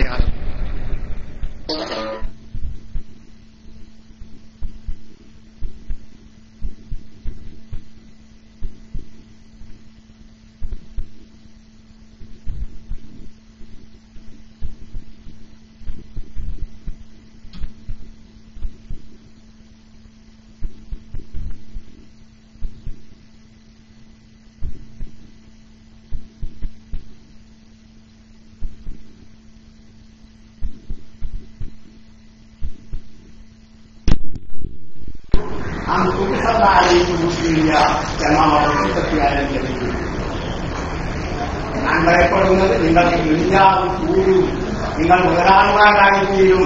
ദുനിയാവ് കൂടുന്ന ഒരവസ്ഥ നിങ്ങൾക്ക് വരുമ്പോൾ, ദുനിയാവിൽ വിശാലത വരുമ്പോൾ നിങ്ങൾക്കും എല്ലാവർക്കും ഇതേപോലുള്ളത് തർക്കിക്കുന്നത് ഞാൻ പേടിക്കുന്നവരാണ്. എന്റെ സമുദായം ദരിദ്രരാകുമോ എന്ന് പേടിയല്ല, ദാരിദ്ര്യത്തിന്റെ പേരിൽ എന്റെ സമുദായം നശിച്ചു പോകുമോ എന്ന് പേടിയില്ല. എനിക്ക് പേടി ഇത് മാത്രമാണ്. ദുനിയാവിൽ നിങ്ങൾക്ക് അള്ളാഹുത്താല തുറന്നു വരുമ്പോൾ നിങ്ങളെ നമ്മുടെ മുൻഗാമികളായ ആളുകൾക്ക് അള്ളാഹുത്താല കൂടുതൽ ദുനിയാവ് കൊടുത്തതിന്റെ പേരിൽ അവരെ ദുനിയാവിലേക്ക് നീങ്ങുന്നതിലൂടെ ദുനിയാവിലേക്ക് പേടിയാണ് എനിക്കുള്ളത് എന്ന് അതേപോലെ ദുനിയാവ് ആ ഭാഗത്തേക്ക് അവർക്ക് ഒഴിക്കാൻ കഴിയാത്തവരവസ്ഥ. ഈ അവസരത്തില് ദുനിയാവ് എന്ന് പറഞ്ഞാൽ ദുനിയാവ് എല്ലാവർക്കും വേണ്ടതാണ്. ജീവിക്കാൻ ദുനിയാവ് എല്ലാവർക്കും വേണം. ഈ ദുനിയാവിൽ മുതലില്ലാതെ ജീവിക്കാൻ കഴിയും. ജീവിക്കാൻ എല്ലാവർക്കും മുതലാണ്. പക്ഷേ ദുനിയാവിന് വേണ്ടി ജീവിക്കണമെങ്കിൽ അതാണ്. ദുനിയാവിന് വേണ്ടി ജീവിക്കൽ വേറെയാണ്, ജീവിക്കാൻ ദുനിയാവുണ്ടാവുക. അപ്പൊ ജീവിക്കാൻ വേണ്ടിയുള്ള ദുനിയാവ് അതല്ല അല്ലാഹു സുബ്ഹാനഹു വ തആല വിശുദ്ധ ഖുർആനിലൂടെ ബൽ തുസിറൂനൽ ഹയാത്തദ് ദുനിയ. അതേപോലെ അമ്മാ മൻ തഗാ വ ആസറൽ ഹയാത്തദ് ദുനിയ ഫഇന്നൽ ജഹീമ ഹിയൽ ഈസാർ പറഞ്ഞാൽ ആഖിറത്തിനേക്കാൾ ദുനിയാവിനെ തെരഞ്ഞെടുക്കുന്നവരവസ്ഥ, അതിന് മുൻഗണന കൽപ്പിക്കുന്നു. ഇതുണ്ടാവരുത്. ഇതാണ് ഇതിന്റെ മഹാനായ ജലാലുദ്ദീൻ റൂമി ഒരു ഉദാഹരണം പറഞ്ഞു. മനുഷ്യന്റെ അവസ്ഥ, മനുഷ്യനും ദുനിയാവുമായി എങ്ങനെയാവണം, അതിന് അദ്ദേഹം ഒരു നല്ല ഉദാഹരണം പറയുന്നുണ്ട്. മനുഷ്യന്റെയും ദുനിയാവിന്റെയും അവസ്ഥ ഒരു കപ്പലും വെള്ളവും പോലെ. വെള്ളമില്ലാതെ കപ്പൽ സഞ്ചരിക്കുകയില്ല, വെള്ളമുണ്ടെങ്കിലേ കപ്പൽ സഞ്ചരിക്കുള്ളൂ. ഇന്ന സഫീനത ലാ തജ്രി അലൽ യബസ്, എല്ലാവർക്കും അറിയുമല്ലോ. എന്നാൽ കപ്പൽ സഞ്ചരിക്കാൻ വെള്ളം വേണമെങ്കിലും വെള്ളം എവിടെ വേണം? ഇതേപോലെയാണ് ദുനിയാവിന്റെ അവസ്ഥ. മനുഷ്യന് ജീവിക്കാൻ ദുനിയാവ്. എന്നാൽ അതേപോലെ കപ്പൽ സഞ്ചരിക്കുകയാണെങ്കിൽ വെള്ളം വേണം. എവിടെ വേണം വെള്ളം? കപ്പലിന്റെ അടിയിൽ വേണം, കപ്പലിന്റെ ചുറ്റുഭാഗവും. എന്നാൽ ആ വെള്ളം കപ്പലിന്റെ ഉള്ളിൽ കടന്നു പോയാലോ കപ്പൽ മുങ്ങി നശിച്ചു. അതേപോലെ ജീവിക്കാൻ ദുനിയാവ് വേണം. പക്ഷെ ആ ദുനിയാവിനോടുള്ള സ്നേഹം നമ്മുടെ ഹൃദയത്തിന്റെ ഉള്ളിലേക്ക് കടന്നുപോയാൽ അൽ തുസിറൂനൽ ഹയാത്തദ് ദുനിയ ഫഅമ്മാ മൻ തഗാ വ ആസറൽ ഹയാത്തദ് ദുനിയ ഫഇന്നൽ ജഹീമ ഹിയൽ മഅ്വ. അപ്പൊ ഈ അവസ്ഥയാണ് ഇന്ന് നമുക്ക് വന്നിട്ടുള്ളത്. ദുനിയാവ് ഉപേക്ഷിച്ചുകൂടാ, ദുനിയാവ് ഒഴിവാക്കിക്കൂടാത്ത ഒരവസ്ഥ നമുക്ക് വന്നപ്പോൾ പിന്നീട് നമ്മുടെ പണ്ഡിതന്മാർ ചിന്തിക്കാൻ തുടങ്ങി ഇനി എന്ത് ചെയ്യും. മുഖാര പണ്ഡിതന്മാരുടെ അവസ്ഥ നമുക്കെല്ലാം അറിയാമല്ല. ശൈഖുനാ ശംസുൽ ഉലമാ നവ്വറല്ലാഹു മർഖദഹു മഹാനവറുകൾ ജാമിഅ നൂരിയയിൽ നിന്ന് പോകുന്നത് എന്തിനു വേണ്ടി എല്ലാവർക്കും അറിയാം. ജാമിഅ നൂരിയയിൽ നിന്ന് ശൈഖുനാ ശംസുൽ ഉലമ പോരാനുണ്ടായ കാരണം എന്താണ്? അവിടുത്തെ കമ്മിറ്റിക്കാരെല്ലാം തീരുമാനിച്ചു, ഈ ബിരുദത്തോടുകൂടെ ഫൈസി ബിരുദത്തോടുകൂടെ ഒരു അഫ്ളുൽ ഉലമാ ബിരുദവും കൂടി ഉണ്ടാകുകയാണെങ്കിൽ രണ്ട് കാര്യമുണ്ടല്ലോ എന്ന് കമ്മിറ്റിക്കാർ തീരുമാനിക്കുകയും അത് ശൈഖിനയോട് പറയുകയും ചെയ്തപ്പോൾ അക്കാരണത്താലാണ് ശൈഖിന പോന്നത്. എന്തുകൊണ്ടാണ് പോന്നത്? ആ മഹാന്മാരായ ദീർഘവീക്ഷണമുള്ളതായ പണ്ഡിതന്മാര് അക്കാലത്ത് അത് ചെയ്തിട്ടുണ്ടെങ്കിൽ, അനുകൂലിച്ചു കൊടുത്തിട്ടുണ്ടെങ്കിൽ ഇന്ന് ഒരൊറ്റ ദീനീ സ്ഥാപനവും നമ്മുടെ നാട്ടിലുണ്ടാകുമായിരുന്നില്ല. കാരണം എല്ലാവരുടെയും ലക്ഷ്യം മുൻഷികളെ വാർത്തെടുക്കൽ മാത്രമായിരിക്കും. എല്ലാവരും പരീക്ഷയ്ക്കിരുത്തുന്ന ഒരു പരിധിയിലേക്ക് മാത്രം ദീനീ വിദ്യാഭ്യാസം അതപ്പതിച്ചു പോകുമായിരുന്നു. കഠിനമായി മഹാനായ ശംസുൽ ഉലമാ അതിനെ എതിർക്കുകയും, എത്രത്തോളം എന്ന് പറഞ്ഞാൽ ശൈഖുനാ ശംസുൽ ഉലമാ സംസാരിക്കുന്ന നേരത്തെ പലപ്പോഴും വരുന്ന അദ്ദേഹത്തിന്റെ വാക്ക്, നാവുകളിൽ നിന്ന് വരുന്ന ഒരു വാക്ക് എനിക്ക് മുൻഷി നായിക്കൾ, പലപ്പോഴും മുൻഷി നായിക്കൾ പല പ്രാവശ്യം പറയും. അപ്പൊ അത്രത്തോളം വെറുപ്പാണ് അദ്ദേഹത്തിന്. അപ്പൊ എന്തുകൊണ്ട് സംഭവിച്ചു? എന്തുകൊണ്ടാണ് സംഭവിച്ചത്? എന്തിനാണ് അവർ എതിർത്തത്? ഇന്നുള്ളത് അന്നില്ലേ, അന്നും ഇന്നും. അപ്പൊ അന്ന് അതിനെതിർത്തിരുന്ന അതേ ആളുകൾ തന്നെയാണ് ഇതേ സ്ഥാപനങ്ങൾ നടത്തുന്നത്, സമന്വയ വിദ്യാഭ്യാസ സ്ഥാപനങ്ങൾ നടത്തുന്നത്. അപ്പൊ മാറൂല എന്നിപ്പോ മാറിയില്ലേ? മാറാൻ പാടില്ല എന്ന് പറഞ്ഞതിപ്പോ മാറി. ശൈഖുനാ ശംസുൽ ഉലമ അതിനെതിർത്തു, മാത്രമല്ല ഇത്രത്തോളം വെറുത്തു. പക്ഷേ അവസാനം മറ്റൊന്ന് സംഭവിച്ചു, നിർബന്ധിത അവസ്ഥ നമുക്ക് വന്നു. വേറെ നിവൃത്തിയില്ല. അല്ലാതിരിക്കുകയാണെങ്കിൽ ഉള്ള ദീനും കൂടി പോകും. അപ്പൊ പേരിനെങ്കിലും ദീനൊന്നുണ്ടാവട്ടെ എന്ന് കരുതി. അപ്പൊ എന്തിനാണ് മഹാനവറുകൾ എതിർത്തത്? ശംസുലം എന്തിനാണ് അത് എതിർത്തത്? അതേപോലെ അക്കാലത്തുള്ള പണ്ഡിതന്മാരെല്ലാം അതിനെ കഠിനമായി എതിർത്തിരുന്നു. എന്തുകൊണ്ട്?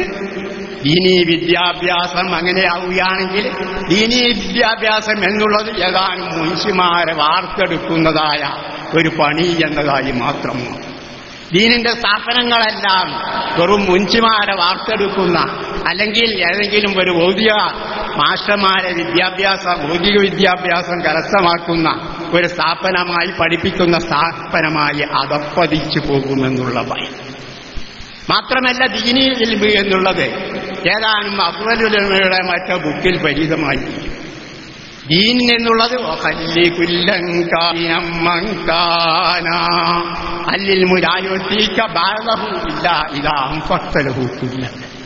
ഇൽമിന്റെ അല്പമെങ്കിലും നിനക്ക് കിട്ടണമെങ്കിൽ നിന്റെ മുഴുവൻ ഭാഗവും ആ ഇൽമിന്റെ ഭാഗത്തേക്ക് ചെലവഴിച്ചെങ്കിൽ ഇൽമിന്റെ അല്പഭാഗമെങ്കിലും കിട്ടുകയുള്ളൂ. ഇനി നിന്റെ മുഴുവനും ചെലവഴിക്കുകയാണെങ്കിൽ പോലും അല്പം ഇൽമ നിനക്ക് തരുക എന്നുള്ളതും ആശങ്കാജനകമാണെന്ന് പണ്ഡിതന്മാര് പഠിപ്പിക്കുമ്പോൾ ഈ ഭാഗത്തേക്ക് തിരിയുമ്പോൾ ഉണ്ടാകുന്നത് നാം സാധാരണ കാണുന്നതാണ്. പൂർണ്ണമായി അവർക്ക് കരബുൽ കുല്ലി ഫൗത്തുൽ കുല്ലി എന്ന് പറഞ്ഞ മാതിരി അവർക്ക് ദീനും ഉണ്ടാവില്ല, ഭൗതികവും ഉണ്ടാവാത്തൊരവസ്ഥ വരും. കാരണം രണ്ടിനും സമയമില്ല. മുമ്പൊരു അയറാബി എന്ന് പറഞ്ഞാൽ ഒരു ഗ്രാമീണ അറബി അദ്ദേഹത്തോട് ആരോ പറഞ്ഞു, ലോകത്തിന് സന്തോഷമുണ്ടാവണമെങ്കിൽ 2 പെണ്ണുകൾ, 2 വിവാഹം കഴിച്ചെങ്കിൽ മാത്രമേ ലോകത്ത് സന്തോഷമുണ്ടാവുകയുള്ളൂ എന്ന് അദ്ദേഹത്തോട് പറഞ്ഞു. അപ്പൊ അദ്ദേഹം 2 വിവാഹം കഴിക്കുവാൻ വേണ്ടി തയ്യാറാവുകയും അവസാനം അദ്ദേഹം 2 വിവാഹം കഴിച്ചു. 2 വിവാഹം കഴിച്ച് അവസാനം അദ്ദേഹം പാടിയ ഒരു ബൈത്താണ് തസവ്വജ്തു സിനത്തൈനി ലിഫർത്തി ജഹ്ലി ബിമാ യശ്ഖാ ബിഹി സൗജു സിനത്തൈനി ഫഖുൽതു അസീറു ബൈനഹുമാ ഖുറൂഫ ഉനഇമു ബൈന അക്റമിനൽ ജത്തൈനി. ഞാൻ 2 ഭാര്യമാരെ വിവാഹം കഴിച്ചു. 2 ഭാര്യമാരുടെ ഭർത്താക്കൾ അനുഭവിക്കേണ്ടതായ വിഷമങ്ങൾ ഏതെല്ലാമാണ് എന്ന് എനിക്ക് അറിയാത്ത ബുദ്ധിത്വത്തിന്റെ പേരിൽ അങ്ങനെ സംഭവിച്ചു. ഞാൻ കരുതി ഏറ്റവും നല്ലതായ 2 ആടുകൾക്കിടയിലുള്ള ഒരു ആട്ടിൻകുട്ടി അങ്ങനെ അതേപോലെ എനിക്ക് ജീവിക്കാം. ഒരിക്കൽ ഈ ഭാര്യന്റെ അടുത്ത്, മറ്റവസരത്തിൽ ഈ മറ്റു ഭാര്യന്റെ അടുത്ത് ഇങ്ങനെ ജീവിക്കാം എന്ന് കരുതിക്കൊണ്ട് ഞാൻ 2 വിവാഹം. എന്നിട്ട് സംഭവിച്ചത് അങ്ങനെയല്ല.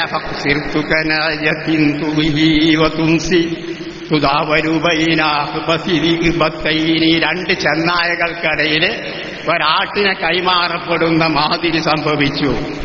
ഇവളെ തൃപ്തിപ്പെടുത്തുകയാണെങ്കിൽ മറ്റവൾക്ക് ഇഷ്ടപ്പെടുകയില്ല, മറ്റവളെ തൃപ്തിപ്പെടുത്തുകയാണെങ്കിൽ ഇവൾക്ക് ഇഷ്ടപ്പെടുകയില്ല.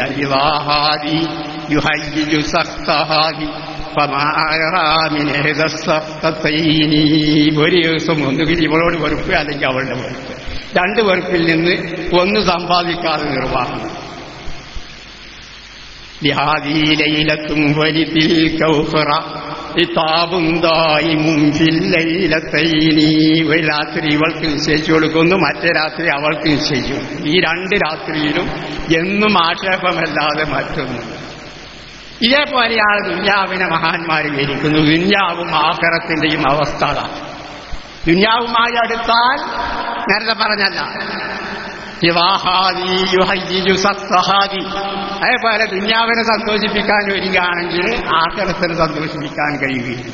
ആഖിറത്തിനെ സന്തോഷിപ്പിക്കുകയാണെങ്കിൽ ദുന്യാവിനെ സന്തോഷിപ്പിക്കാൻ കഴിയും. ഇതാണ് സമന്വയ വിദ്യാഭ്യാസം. അപ്പൊ ഈ സമന്വയ വിദ്യാഭ്യാസം പിന്നീട് നാം വെച്ച് പൊറുപ്പിക്കുന്നത് എന്തുകൊണ്ട്? അതുകൂടി ഇല്ലെങ്കിൽ പിന്നീട് ഇവിടെ സംഭവിക്കാൻ പോകുന്നത് മറ്റൊന്നാണ്, ഉള്ള ദീനും കൂടി നഷ്ടപ്പെട്ടു. അതിനു വേണ്ടി സമന്വയം എന്നുള്ളത് നാം നിർബന്ധിതരായി ചെയ്യുകയാണ്. അതിനാൽ നമ്മുടെ ലക്ഷ്യങ്ങൾ മാറുന്നില്ല. അക്കാലത്ത് പള്ളി ദർസുകളിൽ ദർസ് നടത്തിയിരുന്ന, ദീൻ പഠിപ്പിച്ചിരുന്ന കാലത്ത് ഏതൊരു ലക്ഷ്യമായിരുന്നു ഉണ്ടായിരുന്നത്, അതേ ലക്ഷ്യം തന്നെയാണ് പിന്നെയും ഈ അവസരത്തിലും ഉണ്ടാവേണ്ടത്. അല്ലാഹു സുബ്ഹാനഹു വ തആല അതിനെല്ലാം നമുക്ക് തോൽപ്പിക്കരുമാറാവട്ടെ. ഉഖ്റവിയായ ആലിമുകളുടെയും മുതാലിമുകളുടെയും കൂട്ടത്തിൽ നമ്മെ പെടുത്തരുമാറാവട്ടെ. നാഫിയായ ഇൽമു നമുക്ക് പ്രദാനം ചെയ്തു തരുമാറാവട്ടെ. പരലോകത്തിൽ മഹാന്മാരായ ആഖിറത്തെ ഉദ്ദേശിച്ചുകൊണ്ട് ദർസ് നടത്തിയതായ പണ്ഡിതന്മാരോടൊപ്പം നമ്മെ ഒരുമിച്ച് കൂട്ടിത്തരുമാറാവട്ടെ. വാഖിറു ദഅ്വാനാ അൽഹംദുലില്ലാഹി റബ്ബിൽ ആലമീൻ. അസ്സലാമു അലൈക്കും. എല്ലാവരും സീറ്റിൽ തന്നെ ഇരിക്കണം. കാരണം രണ്ടു തരം ഭക്ഷണമുള്ളത്. ബിരിയാണി അത് പാക്ക് ചെയ്ത് നിങ്ങളുടെ കയ്യിൽ കൊണ്ടുവരും. ബിരിയാണി പറ്റാത്തവർ, അതേപോലെ തന്നെ ഗസ്റ്റുകളൊക്കെ നമ്മുടെ ക്യാൻറ്റീനിൽ ഏർപ്പാട് ചെയ്തിട്ടുണ്ട്. ഇവിടെ ക്യാൻറ്റീൻ വെറുംചോറും അതുപോലെയുള്ളത് ക്യാൻറ്റീനിൽ ഏർപ്പാട് ചെയ്തിട്ടുണ്ട്. അവിടെ പോയിട്ട് കഴിക്കേണ്ടതാണ്. ഇവിടെ എല്ലാവരും നിങ്ങൾ ഇരിക്കണം. ഇവിടെ ബിരിയാണി പാക്ക് ചെയ്തത് എല്ലാവരുടെയും കയ്യിൽ തരുന്നതാണ്. എന്ത് കാരണം ഇത്രയും സൗകര്യം വേറെ ഉണ്ടാവില്ല പുറത്തു പോയാൽ. അപ്പൊ ഇവിടുന്ന് ഭക്ഷണം കഴിച്ചതിന് ശേഷം വേഗം കൊടുക്കും. ഭക്ഷണം കഴിച്ചതിന്റെ ശേഷം നിസ്കരിച്ച് വന്നാൽ ബഹുമാനപ്പെട്ട ചെറുശ്ശേരി ഉസ്താദിന്റെ ഒരു ആമുഖം ചെറുങ്ങന, പിന്നെ നമ്മുടെ അമ്പലക്കടവും അബൂബക്കർ ദാരിമിയും കുറേശ്ശെ സംസാരിച്ചു. ഒറ്റ വിഷയത്തിന്റെ പകുതി ഭാഗം കഴിഞ്ഞു. അതായത് തരീഖത്തുകൾ എന്ന് പറഞ്ഞ വിഷയത്തിന്റെ കുറച്ചു ഭാഗം ബഹുമാനപ്പെട്ട കോട്ടുമല ബാപ്പു മുസ്ലിയാർ നമുക്ക് വിവരിച്ചു തന്നു. നൂരിഷാ തരീഖത്ത്. ഇനി ആലുവ തരീഖത്തിനെ പറ്റിയുള്ള ഒരു വിവരണം അബൂബക്കർ ദാരിമി നൽകും. അതിനെ സംബന്ധിച്ചൊക്കെ അമ്പലക്കടവിന്റെയും തരീഖത്തിനെ പറ്റി ചെറുശ്ശേരി ഉസ്താദിന്റെയും ഒരു പ്രഭാഷണം മാത്രമേ ഇനി ബാക്കിയുള്ളൂ. അതുകൊണ്ട് ഭക്ഷണം കഴിച്ച് നിസ്കാരം നിർവഹിച്ച ഉടനെ ബഹുമാനപ്പെട്ട ഉസ്താദുമാരെല്ലാവരും ഈ സീറ്റിൽ വന്നിരിക്കണമെന്ന് വിനീതമായി അപേക്ഷിക്കുന്നു. അതുകൊണ്ട് തൽക്കാലം ഈ സെഷൻ അവസാനിപ്പിച്ചതായി അറിയിക്കുന്നു. വെള്ളം കൊണ്ടുവരുന്നുണ്ട്, വേഗം കൊണ്ടുവരും. പ്രിയമുള്ള മുദരിസുമാരെ, ഉസ്താദുമാരെ, നമ്മുടെ ജമിയത്തുൽ മുദരിസീനിൽ മെമ്പർമാരായി ചേർന്നിട്ടില്ലാത്ത ഉസ്താദുമാർ, നമ്മുടെ താഴെ അതിൻ്റെ ഫോമുണ്ട്. ആ ഫോം പൂരിപ്പിച്ച് 50 രൂപ നിങ്ങളുടെ മെമ്പർഷിപ്പിന്റെ തുകയായ 50 രൂപ കൊടുത്ത് നിങ്ങളത് മെമ്പർഷിപ്പ് എടുക്കേണ്ടതാണ്. പല ആളുകളും മെമ്പർഷിപ്പ് എടുത്തിട്ടുണ്ട്. ഇനിയും ആരെങ്കിലും ഇങ്ങോട്ട് കയറുമ്പോൾ നിങ്ങളവിടെ രജിസ്ട്രേഷൻ ചെയ്ത്, അതിനെക്കുറിച്ചല്ല പറയുന്നത്. നമ്മുടെ സമസ്ത കേരള ജമിയത്തുൽ മുദരിസീന്റെ മെമ്പർമാരായി ചേർന്നിട്ടില്ലാത്ത ഉസ്താദുമാർ, അതിന്റെ ഫോം ബയോഡാറ്റ താഴെ അവിടെ നിങ്ങൾക്ക് ലഭിക്കും.